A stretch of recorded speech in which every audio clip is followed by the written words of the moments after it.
Finally दोस्तों कई सारे कट्स के बाद, कई बार मूवी को डिले करने के बाद उदयपुर फाइल्स सिनेमाघर में आई है।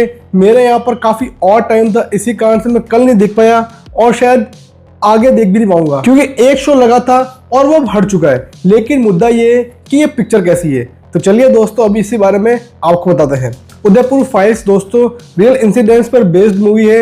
आपको मालूम है उदयपुर के अंदर एक टेलर थे लेट कन्हैया लाल, उनका किस तरह से मर्डर किया गया, उसी कहानी को ये मूवी बयां करती है, जिसकी लेंथ है 2 घंटा 5 मिनट। अब अगर उदयपुर फाइल्स का रिव्यू आपके लिए एक लाइन में करूं तो कहूंगा बेहद पुअर।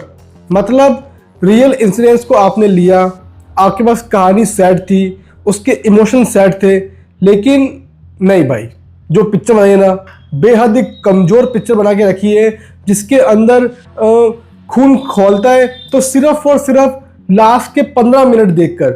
उससे पहले तो जो भी चल रहा था ना, नहीं यार बात नहीं बनी। चाहे फिर वो इसकी स्क्रीन प्ले हो, चाहे फिर वो इसका डायरेक्शन हो, दोनों इतने बेहद पुअर है कि पूछो मत। फर्स्ट हाफ में क्या चल रहा है, इंडिया पाकिस्तान, मतलब आप टिकट लेके अगर इंटरवल के बाद भी पहुंचोगे ना तो कहानी में क्या हुआ आपको जानने की कोई नीड नहीं है, क्योंकि उसका और उसका कोई लिंकअप नहीं था। अगर फर्स्ट हाफ पिक्चर से निकल के दो ना तो पिक्चर के बेस पर कोई खास फर्क नहीं पड़ रहा था। लिटरली कह रहा हूं मैं, कोई खास नहीं फर्क पड़ रहा था। वो इंडिया पाकिस्तान दिखाते दिखाते कब इंडियन मुसलमान के बारे में पहुंच गए और उन्हें जिस टाइप से स्टीरियोटाइप किया गया है बेहद पुअर। आप सोचो एक अगर मुसलमान दर्जी है तो वो कौन सा धागा यूज करेगा, हरा। भाई पहले सीन में ये चीज दिखाई है। आप सोचो, आप जो वो पहला दर्जी था जो कन्हैया लाल के सामने बैठता था, काम करता था, उसके पहले सीन में दिखाया यही है कि उसने हरे कपड़े पहने और वो हरे धागे से सिलाई कर रहा है। ये क्या है, ये क्या है? जब कोई लेफ्टिस्ट फिल्म मेकर आता है अपनी बात को पेश करने के लिए, तो वो कैसा बातों को पुचकार के शुगर कोट करके पेश करता है कि लोगों को मालूम पड़ता भी नहीं है कि भाई ये क्या घोल के गया।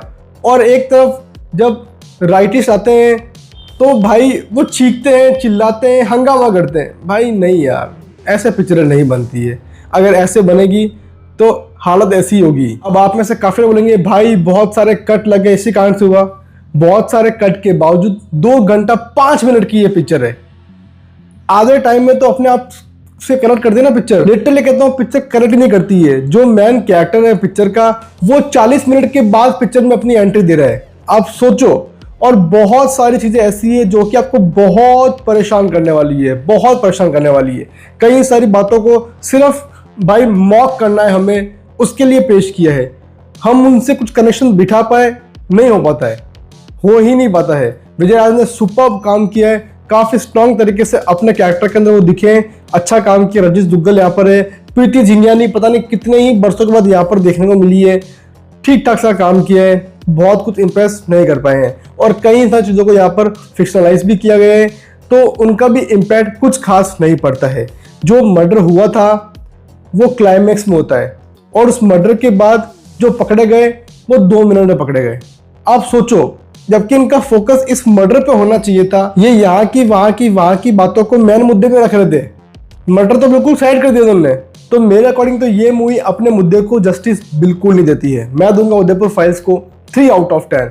विजय राज और सिर्फ विजय राज के लिए आप मूवी देख सकते हो। बाकी भाई मुद्दे का तो मजाक ही किया गया है। कैरेक्टर गाइडेंस की बात करूं तो वैसा मूवी में तो कुछ है नहीं, कोई वल्गैरिटी नहीं है। 1-2 सीन है ऐसे वल्गर टाइप के, लेकिन उन्हें एकदम खुल के दिखाया नहीं गया है। तो दोस्तों बस ये था मेरा रिव्यू उदयपुर फाइल्स पर। अगर आपको ये वीडियो पसंद आए तो प्लीज वीडियो पर लाइक करके चैनल को सब्सक्राइब करना। हम आपसे मिलेंगे किसी और वीडियो के साथ, तब तक के लिए खम्मा गणी, हैव अ गुड डे।